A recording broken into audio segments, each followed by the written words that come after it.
Iniciando o nosso giro de notícias, hoje vamos falar com ele, já que hoje é sexta-feira. Ney Lopes, bom dia. Bom dia, Laura, bom dia, Virgínia, bom dia aos ouvintes. Uma sexta-feira cheia de notícias, né? E cheia de fatos para comentários, né? E que começou ainda chuvosa, né, Ney? Tá com frio por aí, Ney? O friozinho é bom, o friozinho é sempre bom, né? Recorda a Serra de Santana, Olha Martins, só. Esses locais aprazíveis do Rio Grande do Norte. Pois é, e que elas caiam também pelo interior, né, para fazer a alegria e a festa de quem mora no interior, que precisa muito da água, tanto para o plantio quanto para o consumo. Mas, Ney, Eu ia dizer o açude sangrando, né? Que é o espetáculo mais bonito do interior. Belíssimo. Ney Lopes, ontem quem esteve por aqui no estúdio da Jovem Pan News, já vou começar por isso aí, foi o senador Stephenson Valentim. Ele veio para cá, conversou muito no Tribuna Livre, o programa apresentado por Edivan Martins e Andresa Menck. Não foi muito claro quanto às posições políticas, às pretensões políticas dele para 2022. Disse que só será candidato ao governo do RN se houver um chamado popular. E aí deu uma opinião sobre o governo Fátima Bezerra na área da educação, a governadora que é professora. Vamos ouvir parte da declaração, porque eu já queria trazê-la para você já fazer os primeiros comentários sobre essa passagem de Stephenson aqui pelo estúdio da rádio e esse momento que ele ainda vive de indefinição. Mas veja o que ele disse sobre o governo Fátima Bezerra na área da educação. Cadê o vídeo, Laura? Estamos sem o vídeo do momento, Virgínia. Mas Laura assistiu. O que é que ele declarou, Laura? Ele disse que dar 0 ainda era bom para a avaliação de Fátima Bezerra na questão da educação aqui do Estado, quando foi colocada a questão das greves dos professores por causa do salário, né, do novo aumento do piso do magistério. Pois é, Ney, e aí? Como é que você avalia, você de longe, o nome de Stephenson? Sempre quando você chega numa rodinha política, diz, mas ele vai ser candidato? Se ele for, mexe com o quadro? Sua opinião, Ney? A minha opinião é a seguinte. Primeiro, eu respeito o senador Stephenson. Ele conseguiu uma vitória muito grande no Rio Grande do Norte. Tem opiniões próprias, tem seguidores, as pesquisas mostram. Eu tenho respeito por ele. Agora, o meu estilo hoje é, sobretudo num período de dificuldades, como o Brasil está passando depois dessa pandemia, tanto se eu falasse de Bolsonaro como falando de Fátima, eu prefiro, ao invés de dar 0, eu prefiro sugerir alternativas, buscar soluções. Eu acho que o que o país e o Estado está precisando é que os candidatos ou os políticos usem os espaços disponíveis na mídia para sugerir teses, para ver caminhos que possam melhorar, no caso, a educação. Por exemplo, a escola comunitária. Isso é uma tese, quando eu era deputado federal, defendi muito. Você dá um perfil comunitário à escola pública do Rio Grande do Norte. O que é isso? É estimular o tripé aluno, professor e pais de aluno, no sentido de estimular até a conservação das escolas e aquelas que obtiverem melhores níveis serem melhor aqui honradas, tanto com o salário do professor quanto com equipamentos. E outras medidas nessa linha.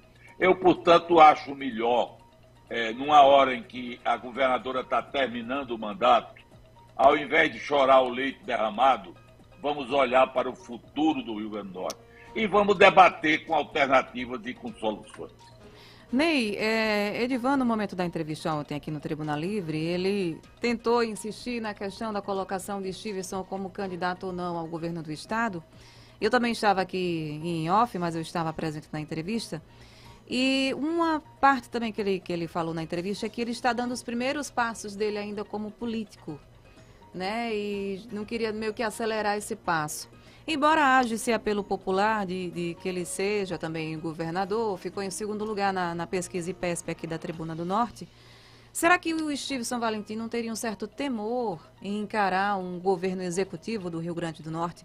Talvez uma falta ainda de experiência, né, Na minha observação, o que é que você acha? Eu estou observando Para errado? sair da condição de legislador para gestor, Isso, porque ele né? era um policial e de repente já virou um senador da República, né? Que muita gente às vezes segue passo a passo, ele já chegou nesse ponto e agora já ir para governador seria um temor de uma sessão muito rápida e não dar conta?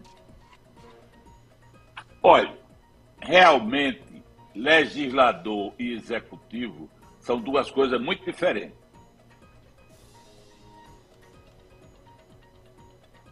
Ney? Ney congelou? Você não pode misturar as coisas. Ney, No você caso de pode Steve retornar um Vieira- Você pode pouquinho, repetir, Ney? Ney, que você deu uma congelada. Foi, por favor. Mas voltou o som? Voltou. Voltou? Voltou. Bem, eu dizia que é preciso separar legislador de executivo. Realmente é. O Stevenson conseguiu essa vitória de senador. E a opção dele entrar numa disputa de governo do Estado é muito pessoal. Ele é que vai aferir isso, ele é que vai medir, ele é que vai ver se tem conveniência, se tem propostas, se deseja ou não disputar o governo. Essa história de dizer que é muito novo não se justifica, porque quem é senador da República já começou, como o Lauri disse, por cima. Logo, já tem suficiente experiência, pelo menos se pressupõe, para disputar qualquer cargo. Mas não é dele, essa decisão é dele. Só ele vai falar por ele, como a gente repetiu há pouco tempo em relação a Ezequiel. Mas, Ney, vivemos também uma semana que está sendo encerrada por uma instabilidade política, né, nessa chapa governista para o Senado. Estávamos falando do senador Stevenson e aqui no Rio Grande do Norte essa instabilidade começou a acontecer no momento em que o PSB, o Partido Socialista Brasileiro, insistiu e pediu que o nome do hoje deputado Rafael Mota passasse a ser incluído nas pesquisas de opinião. Que estratégia é essa, hein, Ney, na sua opinião? Olhe, eu acho que é uma estratégia para desafogar a chapa do PSB de deputado federal. Porque, na verdade, não há muito sentido, porque se o Rafael desejava isso, ele sendo político militante, já devia caminhado. Agora, é um direito dele e do partido. Eu li hoje na imprensa local que os interlocutores do PT desmentem completamente. Dizem que o candidato é Carlos Eduardo. De maneira que essa divisão, caso persista, porque se fala até, Virgínia, na possibilidade de Rafael ser candidato sozinho, porque o PSB não tem federação com o PT. E isso é possível.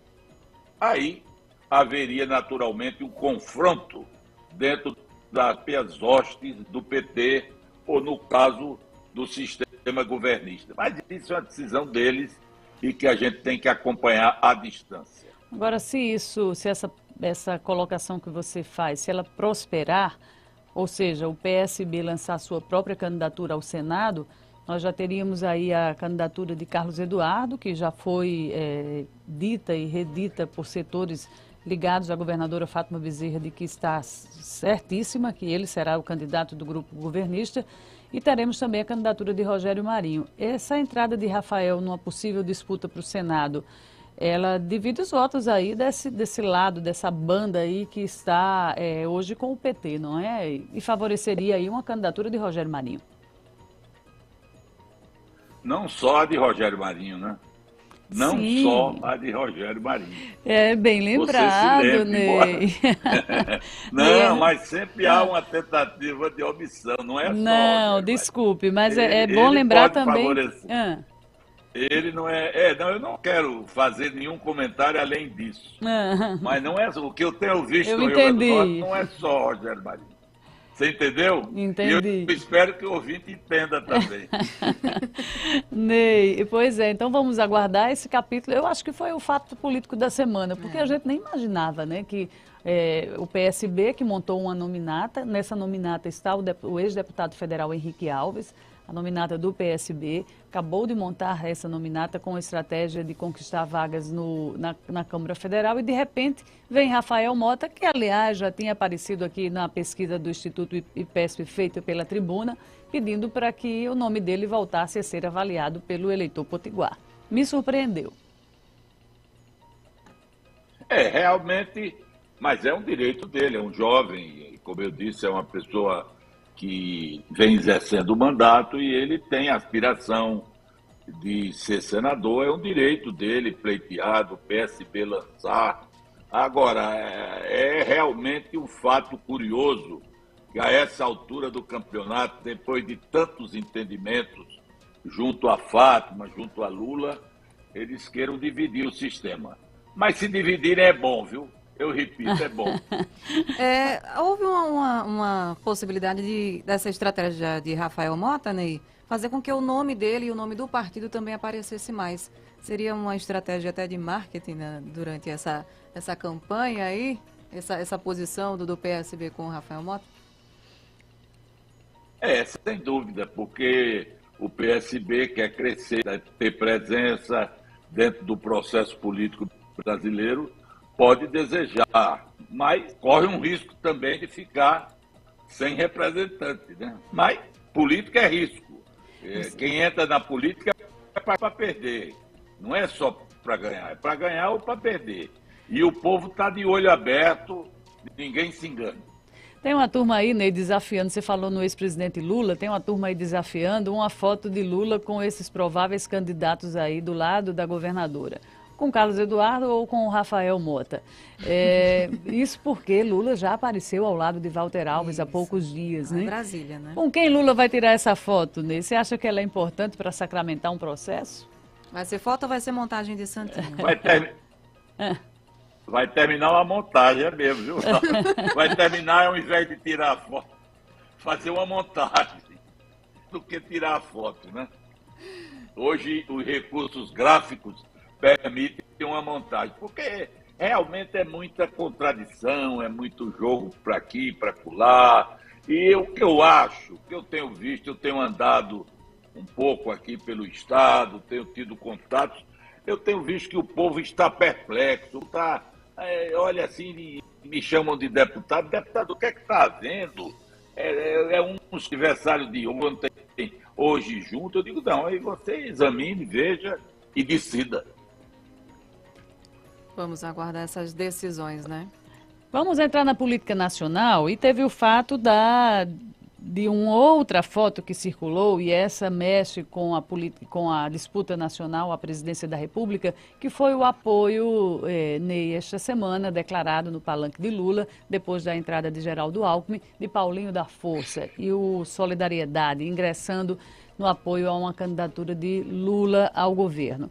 Como é que você avalia a entrada de Paulinho da Força nesse grupo, do Solidariedade, e principalmente, se a gente puder fazer um paralelo entre a principal bandeira, uma das principais bandeiras de Lula nesse processo, que é o combate aí, a crítica que ele traz direta à reforma trabalhista. Combina Paulinho da Força nesse palanque? Olha, Paulinho da Força tem dado, sob o ponto de vista da reforma trabalhista, uma posição mediana. Ele não é favorável a revogar. Ele é favorável a fazer algumas mudanças. Ou seja, eu acho que a estratégia de atração de Paulinho da Força para apoiar Lula faz parte da maior preocupação que o PT tem hoje, que é aproximar Lula de uma posição de centro. Porque Lula é falado muito para os petistas, para os ortodoxos, para aqueles que já estão do lado dele. E há um esforço muito grande de trazer Lula para posições que não sejam ortodoxas e que expressem aquilo que significou a campanha dele em 2002, quando o Zé de Alencar entrou. Então, o papel de Alckmin não é ser de esquerda, é ser de centro, somando com a esquerda de Lula. E Paulinho da Força, que sempre foi uma força, um elemento moderador no sentido do debate sindical, ele está trazendo justamente a mensagem de dizer, não, a reforma trabalhista era necessária, mas não da forma como foi feita. Eu, aliás, sou totalmente defensor dessa tese. Eu acho que a reforma trabalhista, ela se resume a uma modernização da CLT através de um único artigo. Só precisa mudar um artigo na CLT para fazer a reforma trabalhista. Era o 618, para implantar no Brasil a negociação coletiva, que é o que recomenda a Organização Internacional do Trabalho. E a negociação coletiva, o empregado faz se quiser. Se não quiser, fica como está. E o sindicato que for fraco, que não tiver estrutura para um debate, pode ser assistido pelas confederações, pelas frentes sindicais, etc., como eu sempre debati essa linha na Câmara dos Deputados. Porque mudar, como foram mudados 100 artigos da CLT, você gera tensões, você gera muitos conflitos, você pega da mulher grávida ao trabalhador. Generalizou muito, não é, Ney? Generalizou muito. A CLT só precisava ser modernizada no artigo 618. A Organização Internacional do Trabalho é um órgão da ONU. Tem esse acordo, essa convenção, que só recomenda isso. É o que fazem os países socialistas de esquerda da Europa. Eles lá não têm essa coisa de detalhar na lei isso ou aquilo. Eles permitem a negociação coletiva. E isso é um ato de vontade. O empregado faz querendo ou não faz, através do sindicato, que é uma entidade que precisa existir. Você não pode pregar relação trabalho-capital sem sindicato. E o sindicato precisa ter meios de sobrevivência. As entidades patronais têm, através de repasses assegurados até pela legislação. Os sindicatos também precisam ter de trabalhadores. E dentro dos limites que lhe permitam negociar de uma forma pacífica sobre a orientação e sobre a supervisão da Justiça do Trabalho. Isso é o que eu sempre achei e, aliás, eu acho que nesse aspecto é o pensamento de Paulinho da Força. Então ele está lá, junto a Lula, defendendo uma tese que não é bem a tese dos adeptos de Lula e, curiosamente, também não é a tese de Bolsonaro, que é a favor de uma reforma que mudou 100 artigos da CLT. Mas você acha, então, você acha que isso prejudica o discurso de Lula nesse processo? A entrada dele? Não sei, isso tudo vai dizer. Eu acho também o seguinte, os que são lulistas, os que são PT, engolem tudo. E Lula está querendo abrir um caminho que podia ter sido aberto por Bolsonaro, por exemplo, e que não fez. Resolveu defender a reforma que Temer sugeriu, aprovou dos 100 artigos da CLT. Eu não estou aqui dizendo que a CLT não precisa ser mudada. Quem dizia, Virginia e Laure, que a CLT era a cópia da Carta do Lavoro de Mussolini, sabe quem disse muitas vezes? Luiz Inácio Lula da Silva. Ele sempre pregou a modernização da CLT sindical. Isso é um assunto pacífico. Pois é, né? E eu queria virar a chave aqui, a gente mudar um pouquinho do assunto, porque o nosso tempo corre, eu já estou olhando aqui para o relógio, daqui a pouco dá 9 horas, mas estamos aí com o fechamento do cadastro da Justiça Eleitoral, mais de 2 milhões de eleitores aptos a votar aí, se inscreveram para votar nas eleições de 2022. A Rosalie Arruda, colunista aqui da Tribuna do Norte, jornalista, ela faz essa referência, está participando aqui do nosso chat e diz o seguinte: Ney, na sua opinião, para onde deverá seguir esses votos, esse voto da turma jovem que vem com força aí na eleição de 2022? Rosalie, bom dia, muito honrado com a sua participação, seu leitor diário. Porque ela é uma boa comentarista. Somos dois. Aliás, somos 3, né, Laure? Sim.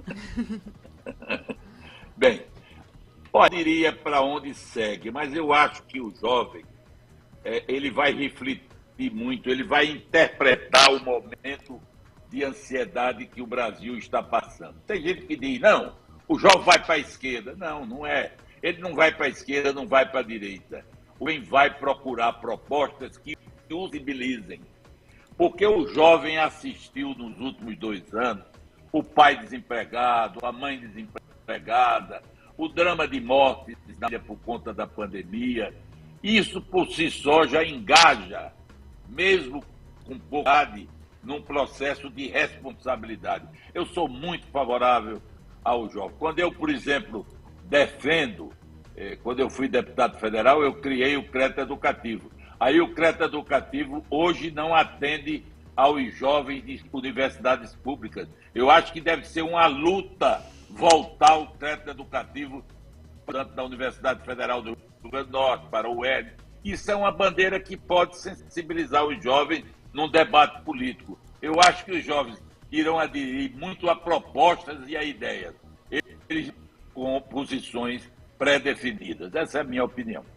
Ney, você é uma pessoa muito antenada em tudo que acontece no mundo, né, nas notícias internacionais, que também acabam se refletindo no Brasil, inclusive essas eleições, né, também estão repercutindo internacionalmente. Mas ainda falando de Lula, né, eu queria saber a sua opinião sobre a declaração que ele deu à revista Time, né, falando que o presidente ucraniano, tem tanta responsabilidade na guerra quanto o presidente russo. Declaração polêmica, Isso, né? A embaixada da Ucrânia disse que Lula está desinformado, mas ao mesmo tempo, hoje pela manhã, eu também vi aqui na imprensa um vídeo, Virgínia e Ney, em que Lula estava comemorando ter participado aí da capa da revista Time.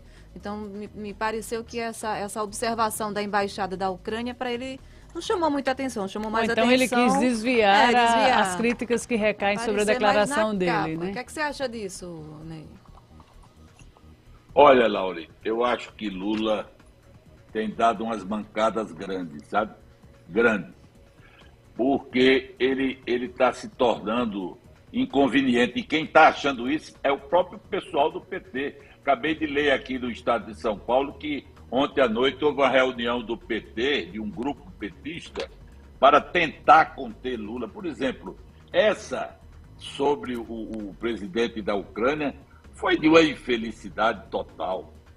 Como é que você diz que esse presidente Zelensky ele é igual a Putin, quando o país dele foi invadido? A Ucrânia foi invadida. Este homem, presidente da Ucrânia, que você pode ter, antes dele ter sido eleito, qualquer opinião, mas antes da guerra ele foi para uma rede de televisão, falou em russo e fez um apelo a Putin que não invadisse a Ucrânia. Pediu para se encontrar com Putin. A resposta foram mísseis e tanques de guerra matando inocentes. Então, eu acho que não se pode igualar um homem que tem demonstrado muita coragem na defesa do seu país, como é o presidente da Ucrânia, a um ditador como Putin. Putin, a gente tem que ver que ele é um ditador. Putin, segunda-feira próxima, ele vai tentar fazer um espetáculo para o mundo. Segunda-feira é o dia que os russos comemoram o dia da vitória, que foi a vitória sobre os nazistas. E Putin, em 2021, nesse dia, assinou a legislação, a lei, a mudança, que vai permitir ele ficar no poder 14 anos. É um ditador proclamado. Em 2036, depois desses 14 anos, Putin terá completado 36 anos no Kremlin, mais do que Stalin foi, porque Stalin foi presidente por 29 anos. Então, um ditador desse tipo, que vive cercado de armas, que vive, até para comer, a comida dele tem que ser provada por 3 pessoas antes dele comer. Um homem desse não pode ser comparado a um presidente jovem que está lá lutando, conclamando o mundo para ver se evita o massacre do seu país, que é o presidente Zelensky. Então foi muito infeliz o presidente Lula ao fazer essa comparação. Não tem explicação. O Paris Barbosa aqui no chat, viu, trazendo a opinião dos nossos ouvintes que estão no chat nesta manhã, ele diz o seguinte: a Rússia está correta no conflito geopolítico internacional. Imagine se a Rússia estivesse flertando com o México. Os Estados Unidos estariam corretos. A lógica geopolítica internacional não é a nossa lógica. A opinião dele aqui, Ney, colaborando aqui com o seu comentário internacional. Ney, olha, eu entendo a posição do ouvinte quando ele diz porque houve risco se a Ucrânia entrasse na NATO, haveria risco de invasão à Rússia. Mas é preciso ver, me permita o ilustre ouvinte observar, que esses conflitos no mundo contemporâneo têm que se resolver numa mesa de negociação, tem que se resolver no diálogo, tem que se resolver através do entendimento e não através de uma invasão abrupta. Eu até acho razoável o ponto de vista de que a Rússia teria o direito de discordar da Ucrânia armada. Até acho razoável, mas não acho razoável nem racional a reação que Putin teve. Se ele tivesse esgotado as vias diplomáticas e do entendimento, tudo bem, mas ele está fazendo isso, na verdade, meu caro ouvinte, não é pelo fato dos Estados terem se incomodado com o México, caso o México se armasse. Putin está fazendo isso por uma razão. Ele quer reconstruir o Império Russo. Ele é um imperialista, um colonialista. Ele quer voltar às pompas da União Soviética antiga. E ele quer, começando dando exemplo à Ucrânia, para depois pegar as repúblicas vizinhas e fazer a mesma coisa. Por isso é que nós temos que reagir e ser contrário. Por mais que a gente possa admitir que, num contexto geopolítico, um país não se sinta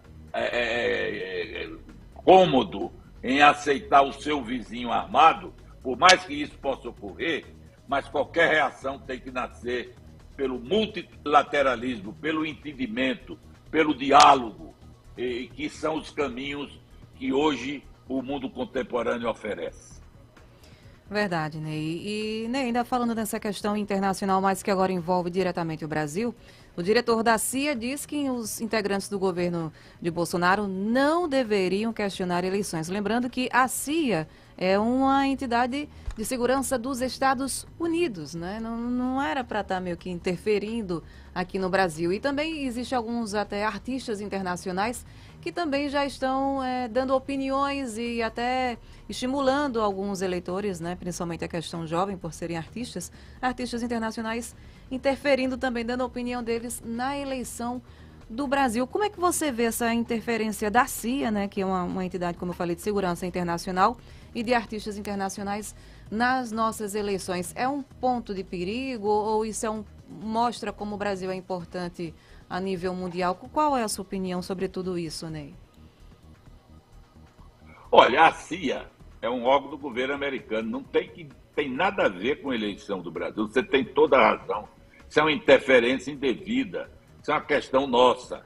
A opinião dos artistas está dentro do espectro da livre manifestação, que deve ser respondida também com a livre manifestação de pensamento. Mas de governo, não. A questão eleitoral do Brasil está no âmbito da nossa Constituição. Quem vai controlar a eleição do Brasil, supervisionar, é a Justiça Eleitoral, que tem uma tradição de respeitabilidade, que durante o tempo todo nunca houve um escândalo que comprometesse. Ultimamente, o governo do presidente Bolsonaro tem levantado algumas questões. Também é possível que ele possa fazer isso, mas se espera que fique apenas no plano do levantamento das questões e que isso não leve a nenhum incidente grave que venha a perturbar ou lesionar as eleições brasileiras. Ontem, naquela live do presidente da República, ele afirmou que já tinha pedido ao presidente do partido dele, do PL, o Valdemar da Costa Neto, para que o partido fizesse uma espécie de auditoria paralela nas urnas eletrônicas, né? Nesse processo, aquela velha polêmica que envolve o presidente Bolsonaro e a segurança das urnas eletrônicas. Esse fato, nesse momento, Ney, pode reabrir esse conflito que envolve o Executivo e o Judiciário? Não, Virginia, o fato do PL não, porque a lei partidária permite que os partidos façam essa auditagem, né? E acompanhem as eleições. Aliás, o próprio TRE, e o próprio TRE não, a própria legislação eleitoral, ela também prevê uma auditoria de urnas que é feita tanto antes da eleição quanto na véspera, né? Chamada votação paralela, né? o que o presidente disse ontem não está fora da lei, não. A lei permite totalmente os partidos façam esse acompanhamento e é até saudável que faça, não há nada que seja escondido, né? Ney, só para encerrar, a gente sabe que aqui vira ladainha aqui do nosso comentário. E terceira via, hein, Ney? Terceira via nessa eleição presidencial. Aí a questão da Simone Tebet. Essa morreu e ainda mais os pretendentes aí também estão morrendo. Estou me referindo aí à própria candidatura de Simone Tebet, né? Está bem balançada, deve sair de cena, né? Morreu. Olha, Virgínia, eu vi hoje uma frase na imprensa do Sul sobre a saída do União Brasil da terceira via. A frase é muito contundente, diz: a união faz a farsa. Ao invés de dizer a união faz a força, faz a farsa. A União Brasil ganhou um outro apelido também, que era o Desunião Brasil, né? É o Desunião Brasil. Então você veja, um partido com 995 milhões em casa. Eu vou repetir, Virgínia, 995 milhões de quase um bi, quase um bi. Arrepiei, viu, Ney?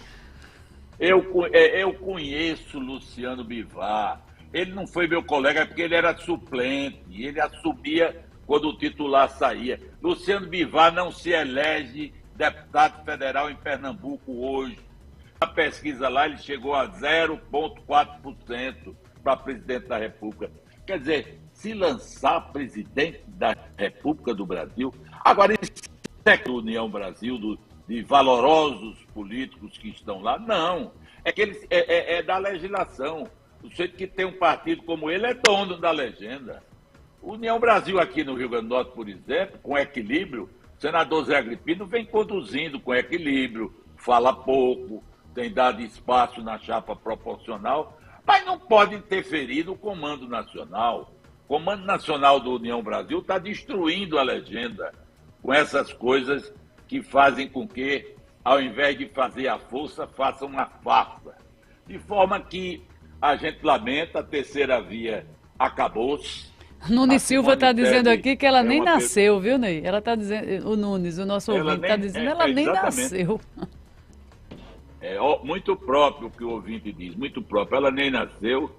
E a campanha está polarizada, ninguém pode negar, entre Lula e Bolsonaro. Essa é que é a verdade, né? E a gente vai ver aí como isso vai se encaminhar. Estamos querendo fazer... O PSD de Kassab estaria tendente a apoiar Ciro Gomes, eu não sei se vai ser possível, mas é um definhamento total. A campanha vai se concentrar entre os dois e a gente espera que mude. Mude para quê? Para que surja no Senado um clima de debate. O Brasil precisa de projeto.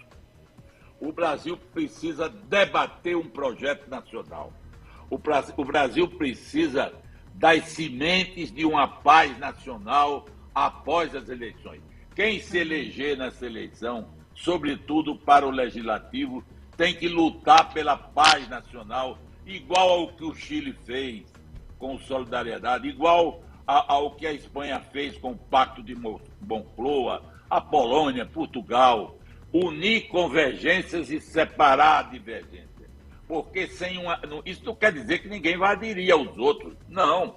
Cada um fica pensando da sua maneira e a oposição sempre existirá. Mas é preciso que exista uma pauta na qual todos se transformem numa bússola para defender os interesses nacionais. Uma pauta de união nacional. Esse é que é o debate que deve começar agora e ser o trabalho a ser feito depois das eleições, sobretudo no âmbito do Legislativo Federal. Assim espero também, viu, Ney? E, Ney, nosso tempo está chegando ao fim. E essa semana é uma semana muito especial. Queria que você ficasse agora no seu espaço das suas considerações. Olha, eu quero, antes de terminar, registrar ontem um evento cultural que foi o lançamento do livro da escritora, da amiga Lalinha Barros.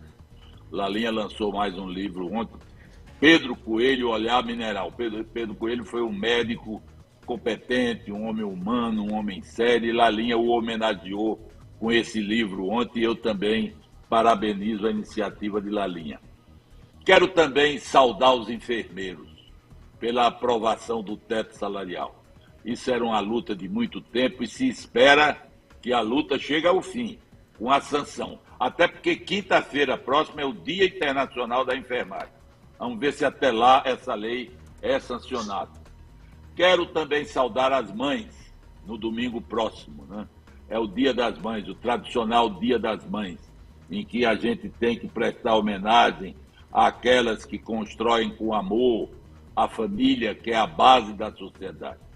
Temos que saudar as mães do Rio Grande do Norte e do Brasil com muita euforia.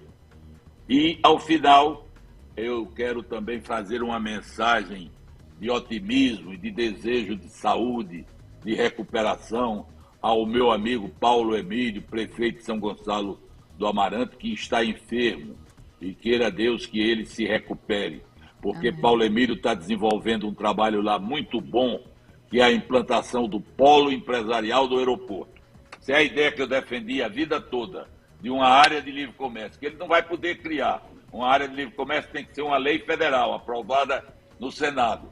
Mas ele está lançando as sementes desse polo empresarial, que é uma medida muito boa do amigo Paulo Emílio, do Heraldo Paiva, que é o seu vice, do Wagner Araújo, que é um secretário muito competente. Então, com essas observações, eu me despeço, desejando a todos um feliz final de semana e um bom dia. Saúde aí para o prefeito Paulo Emílio, né? O prefeito de São Gonçalo, que está se recuperando. A gente deseja muita saúde para ele. Amém. E mandando um alô para quem está pegando a estrada agora, mandando mensagem para a gente. Abraço para Max, para Joana Barbosa e para o deputado Kleber Rodrigues. Estão viajando para o Agreste e mandando mensagem que estão ouvindo aqui o nosso jornal. Ouvintes da análise de Ney. Ney, muito obrigada. Um ótimo final de semana para você. E a gente se encontra sexta-feira, não é isso? Certo. Estaremos juntos. Amém. Até lá. Bom dia, Ney. Boa sexta. 8h50. Repita.